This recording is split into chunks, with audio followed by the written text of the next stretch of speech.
தேவனாகிய கர்த்தர் இந்த உலகத்தின் முதல் மனிதனாகிய ஆதாமையும் ஏவாளையும் படைத்து ஏதேன் தோட்டத்தில் வைத்தார். அங்கே தேவன் மனிதர்களை சந்திக்க வித்தியாசமான கட்டிடங்கள் தேவையில்லை. அந்த ஏதேன் தோட்டமே தேவனும் மனிதனும் முகமுகமாக உறவாடிய ஒரு இடமாக இருந்தது. பாவம் என்கிற ஒன்று தேவனோடு கூட உள்ள உறவிலிருந்து மனிதனை பிரிக்கும் வரையிலும் அந்த முழு தோட்டமுமே ஒரு பரிசுத்த ஆலயம் போல இருந்தது. அந்த ஏதேன் தோட்டத்தை தேவன் உருவாக்கி இருக்க என்ன செலவாகி இருக்கும்? நிச்சயமாக அதை மதிப்பிட முடியாது. அந்த ஏதேன் தோட்ட உறவுக்கு பிறகாக பலிபீடங்கள் உருவாக்கப்பட்டது. பலிபீடங்களில் பலிகளை செலுத்துவதன் மூலமாக மனிதன் தேவனோடு கூட உள்ள உறவிலே நெருங்க விரும்பினான். நோவா, ஆபிரகாம், ஈசாக்கு, யாக்கோபு ஆகியோர் பலிபீடங்களை கட்டி பலி செலுத்தி தேவனை தேடியதை நாம் பரிசுத்த வேதாகமத்தில் பார்க்க முடியும். இப்படி உருவாக்கப்பட்ட பலிபீடங்கள் எல்லாம் செதுக்கப்படாத கற்களால் செய்யப்பட்டவை. இப்படிப்பட்ட பலிபீடங்களை உருவாக்க பொருட்செலவு குறைவு, ஆனால் உழைப்பு மிக அதிகம். பெரிய கற்களாலும் மண்ணை குலைத்து செய்வதாலும் இப்படிப்பட்ட பலிபீடங்களை கட்டிவிட முடியும். அப்படிப்பட்ட பலிபீடங்களுடைய இன்றைய மதிப்பு இந்திய ரூபாயின் மதிப்பில் சுமார் 10,000 முதல் 50,000 ரூபாய் வரைக்கும் ஆகும். இந்த பலிபீட அமைப்புகளுக்கு பிறகு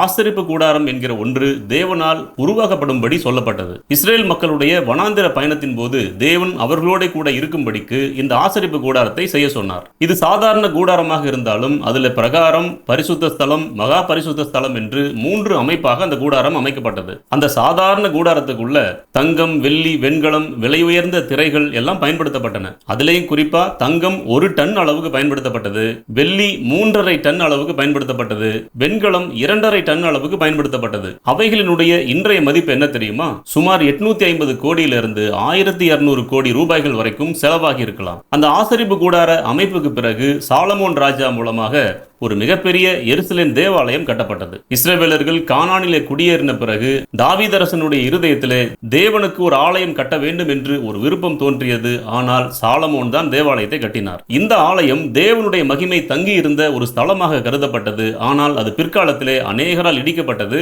செருபாபேல் காலத்திலே அது திரும்ப கட்டப்பட்டது. இந்த எருசலேம் தேவாலயம் மனித வரலாற்றிலேயே மிக அதிக பொருட்செலவில் கட்டப்பட்ட ஒரு கட்டிடமாக கருதப்படுகிறது. இந்த எருசலேம் தேவாலயத்தில் சாலமோன் ராஜா மூலமாக கட்டப்படும் போது 3400 டன் தங்கம் பயன்படுத்தப்பட்டது என்று சொல்லப்படுகிறது. அந்த தங்கம் சுவர்கள் முழுக்க பதிக்கப்பட்டிருந்தது. லீபனோனின் கேதுரு மரங்கள், செதுக்கப்பட்ட கற்கள், வெள்ளி, வெண்கலம் என இதனுடைய மதிப்பு மிக அதிகம். அந்த எருசலேம் தேவாலயத்தினுடைய இன்றைய மதிப்பு எவ்வளவு இருக்கலாம் அப்படின்னா 4 லட்சம் கோடி ரூபாய்கள் முதற்கொண்டு 5 லட்சம் கோடி ரூபாய்கள் வரைக்கும் இருக்கலாம் என்று மதிப்பிடுறாங்க. சாலமோன் ராஜா காலத்துல 1.5 லட்சம் வேலைக்காரங்க சுமார் 7 ஆண்டுகள் அந்த தேவாலயத்தில் வேலை செஞ்சிருக்காங்க. அப்படின்னா அந்த உழைப்புக்கு நம்ம என்ன மதிப்பு கொடுக்க முடியும்? ஆக மொத்தத்தில் சில ஆய்வாளர்களுடைய கருத்துப்படி 10 லட்சம் கோடி ரூபாய்கள் வரைக்கும் அதற்கு செலவாகி இருக்கலாம். அந்த தேவாலய அழிவுக்கு பிறகாக இஸ்ரேல் ஜனங்கள் சிறைப்பிடிக்கப்பட்டு போறாங்க.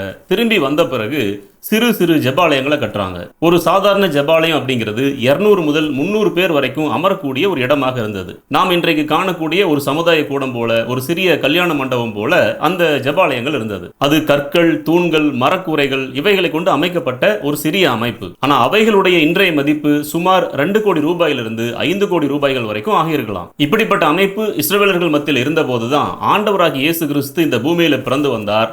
தாமே ஆலயம் என்று கூறினார். ஆண்டவராகிய இயேசு கிறிஸ்து புதிய உடன்படிக்கையின் ஆலயமாக இந்த பூமியிலே வாழ்ந்தார். இந்த ஆலயத்தை இடித்து போடுங்கள், அதை 3 நாளைக்குள்ளே நான் கட்டுவேன் என்று தம்முடைய சரீரமாகிய ஆலயத்தை குறித்து சொன்னார். ஆண்டவராகிய இயேசு கிறிஸ்துவே அந்த மெய்யான ஆலயம். அந்த மெய்யான ஆலயத்துக்கு நாம் ஏதாவது மதிப்பிட முடியுமா?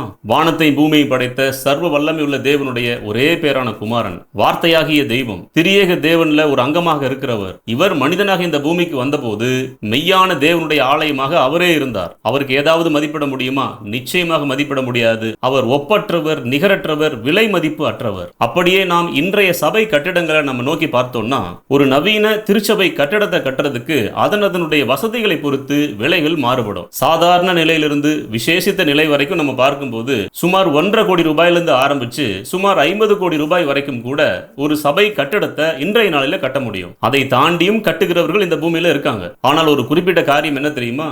தேவன் கைகளால் கட்டப்பட்ட ஆலயங்களில் வாசம் செய்ய விரும்பாம அவருடைய சாயலில் படைக்கப்பட்ட நம்மிலே வசிக்கும்படி தேவன் விரும்பினார். ஆகவே அப்போஸ்தலனாகிய பவுல் 1 கொரிந்தியர் 6 அதிகாரம் 19 வசனத்தில் அழகா சொல்லிக் கொடுத்தார். உங்கள் சரீரமானது நீங்கள் தேவனாலே பெற்றும் உங்களில் தங்கியும் இருக்கிற பரிசுத்த ஆவியினுடைய ஆலயமா இருக்கிறது என்று அறியீர்களா என்று கேட்டார். உயிரோடு இருக்கிற மனிதன் மரித்து போனால் அந்த செத்த சடலத்தினுடைய வேதியியல் மதிப்பு என்ன தெரியுமா? கிட்டத்தட்ட 10,000 ரூபாய்கள்.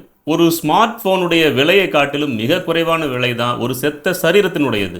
ஆனா அதே மனிதன் உயிரோடு இருக்கும்போது அந்த உயிருள்ள மனிதனுக்கு மதிப்பிட முடியுமா அப்படின்னு சொல்லி பார்த்தா நிச்சயமா மதிப்பிட முடியாது. ஏன்னா இந்த சரீரத்துக்குள் இருக்கிற உயிர் இருக்குது பாத்தீங்களா, அது கடவுள் கொடுத்ததாக இருக்கிறபடினாலே அது விலை மதிப்பு அற்ற ஒன்றாக இருக்கிறது. அப்ப உயிருள்ள மனிதன் விலை மதிப்பு அற்றவன். இந்த விலை மதிப்பற்ற மனிதனுக்குள்ளே விலை மதிப்பற்ற கடவுள் ஆவியானவராக வந்து வாசம் பண்ணும்போது இரண்டு விலையேற பெற்ற உயிர்கள் இணைந்து தேவனுடைய பரிசுத்த ஆலயமாக மாறும்போது அந்த பரிசுத்த ஆலயமாக மாறின ஒரு மனிதனுடைய விலையை நாம் மதிப்பிட முடியுமா? நிச்சயமாக மதிப்பிட முடியாது. அது ஒரு விலையேற பெற்ற வாழ்க்கையை தன்னுள்ளே கொண்டிருக்கிற சரீரம். இப்படி உயிருள்ள மனிதனும் ஜீவனுள்ள ஆவியானவரும் இணைகிற வாழ்க்கை இருக்குது பாத்தீங்களா, அதுதான் சாரமுள்ள வாழ்க்கை, உப்பு போன்ற வாழ்க்கை. கடவுளை அற்ற மனிதன் உயிரோடு கூட வாழ்ந்தாலும் அவன் சாரமற்ற உப்பை போன்றவன், தூக்கி எறியதான் லாயக்கானவன். வேதாகம ரீதியாக பார்க்கும்போது மனிதன் மண்ணிலிருந்து உருவாக்கப்பட்டவன். தேவ ஆவியானவர் ஜீவ சுவாசத்தை மனிதனிலே ஊதினார். ஜீவ சுவாசம் அவன் உள்ளே சென்றபடியினாலே அவன் ஜீவாத்மாவானான். அப்ப வேதியியல் ரீதியாக மனிதனுடைய உடல் மலிவான ஒன்று, உயிரியல் ரீதியாக பார்த்தா அது விலை உயர்ந்தது. ஆனால் ஆன்மீக ரீதியாக ஆவியானவரோடு கூட இணைந்து பார்த்தால் அது விலை மதிப்பற்றது. தேவன் ஒரு கட்டிடத்தில் அடைபட்டவர் அல்ல, அவர் நம்முடைய உள்ளத்தையே தம்முடைய இல்லமாக மாற்ற விரும்பி அதற்குள்ளே வசிக்க விரும்புகிற ஆண்டவர். அப்போ நாம் செய்ய வேண்டியது என்ன தெரியுமா? நாம் உயிரோடு கூட இருக்கும் போதே ஆண்டவராகி இயேசு கிறிஸ்துவை சொந்த இரட்சகராக ஏற்றுக்கொள்ள வேண்டும். அப்படி ஏற்றுக்கொண்டால் விலை மதிப்பற்ற பரிசுத்த ஆவியானவர் நமக்குள்ளே வந்து வாசம் பண்ணுவார். நம்முடைய வாழ்க்கை விலை மதிப்பற்ற ஒன்றாக மாறும். இந்த விலை மதிப்பற்ற வாழ்க்கையை இந்த பூமியிலே நாம் வாழும் போதுதான் விலை மதிப்பே இல்லாத நித்திய வாழ்வு நமக்கு சொந்தமாக மாறும். சாரமற்ற உப்பாக நாம் வாழப்போகிறோமா, சாரமுள்ள உப்பாக இந்த பூமியில வாழப்போகிறோமா என்பதை நாம் சிந்திக்க வேண்டும். தேவனுடைய ஆலயமாகி இந்த சரீரத்தை நாம் ஒருபோதும் கெடுத்து விடக்கூடாது. நம்முடைய சிந்தனைகளும் வார்த்தைகளும் செயல்பாடுகளும் கடவுள் விரும்புகிறபடி பரிசுத்தமாக, நீதியாக, அன்பாக இருக்க வேண்டும் என்பதுதான் பரிசுத்த வேதாகமும் நமக்கு கற்றுத்தருகிற ஒன்று. அந்த சத்தியத்திலே நாம் நிலைத்திருக்க தேவன் தாமே நமக்கு கிருபை செய்து காப்பாராக. மீண்டும் நல்லதொரு செய்தியோடு கூட நாம் சந்திப்போம். ஆமென்.